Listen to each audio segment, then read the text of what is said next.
so today I'm going to be doing a tutorial using the Profusion Siennas palette. So I've done a tutorial using the chocolates and the Pro Pigment palette. I will say out of all three, this was my least favorite to work with. I used all mattes from this palette besides like the color in my inner corner, and they were a little tricky to work with. They do not really blend well unless they're actually on a tacky base, which you would think would be the complete opposite, but they really work much better when you have a tacky base underneath them. So if you're using it, don't set your base before using the shadows. They will blend out just fine over a tacky base. They're still pigmented even when you do set it, but they can kind of become patchy. So I do recommend using a base and not setting it with these shadows. But overall, for a super affordable palette, I still enjoy it. I won't reach for it maybe as often as I will some other palettes, but I do think that for the price, it's still pretty decent.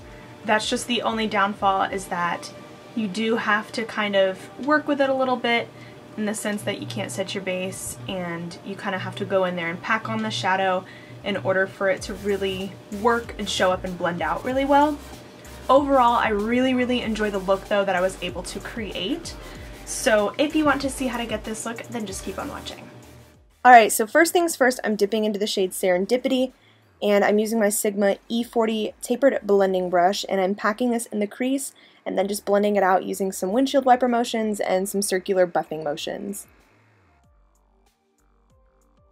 Now dipping into the shade Dynasty with the Morphe M433 brush, and I'm going to again pack this in the crease and blend it out. I'm going a little bit lower than the yellow shade just to kind of help us start this gradient. And then I do go back and forth between the yellow and the Dynasty shade just to help build. Then dipping into the shade Daring with my e.l.f. crease brush, and I'm packing this directly into the socket line and blending it out into the orange.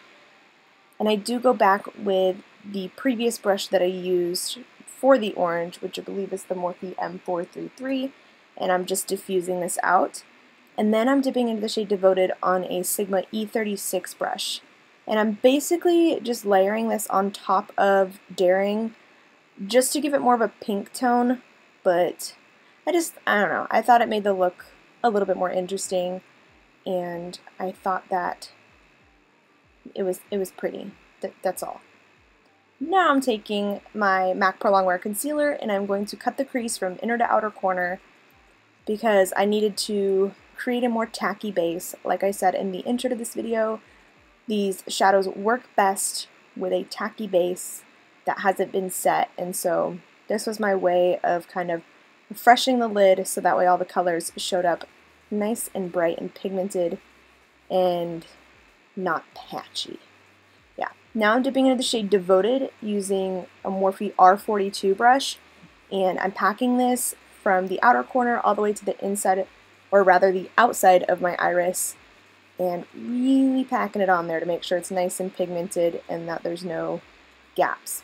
Then dipping back into Daring with that Sigma E36, and I am putting this kind of like, obviously connecting it to the previous color and just diffusing it forward, so that way we get a really cool kind of ombre effect going from outer to inner corner as well as through the crease.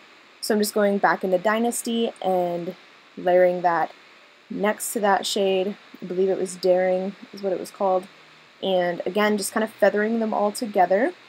And then I dip into Serendipity, still using that Sigma brush, and again, finishing off that gradient ombre effect. I thought that this just was kind of neat. It was a gradient on the lid as well as in the crease, so it made the look just kind of fun and interesting.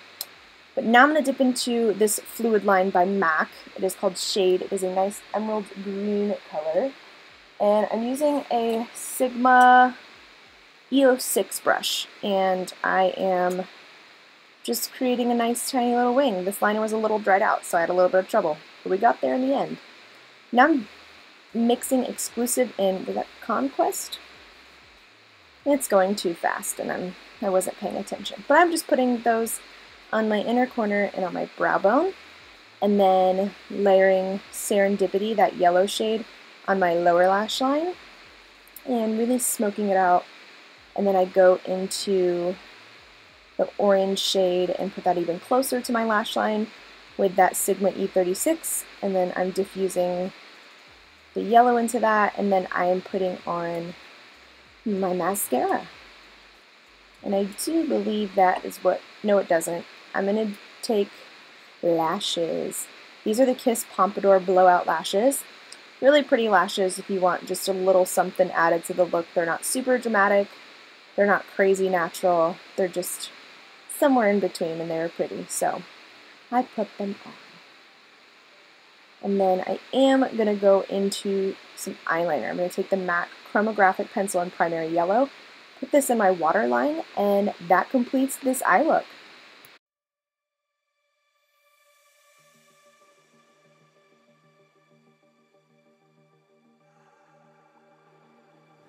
Okay guys, so that is it for this tutorial. Overall, Profusion to me, for the price, is a really good drugstore brand. I highly suggest trying out one of these palettes that I've done in the past few videos, just to kind of get your hands in if you really want to try out some quality eyeshadows for a really affordable price. Like I said, out of all three of the palettes, this one was a little bit harder to work with, but like I said, just don't set your eyeshadow base and you should be good to go. Other than that, like I said, $10 for 21 shadows, you can't really beat that. So I definitely recommend picking one of these palettes up. But that is all I have for this video. If you enjoyed it, go ahead and give it a thumbs up and subscribe, and I will see you guys in my next one.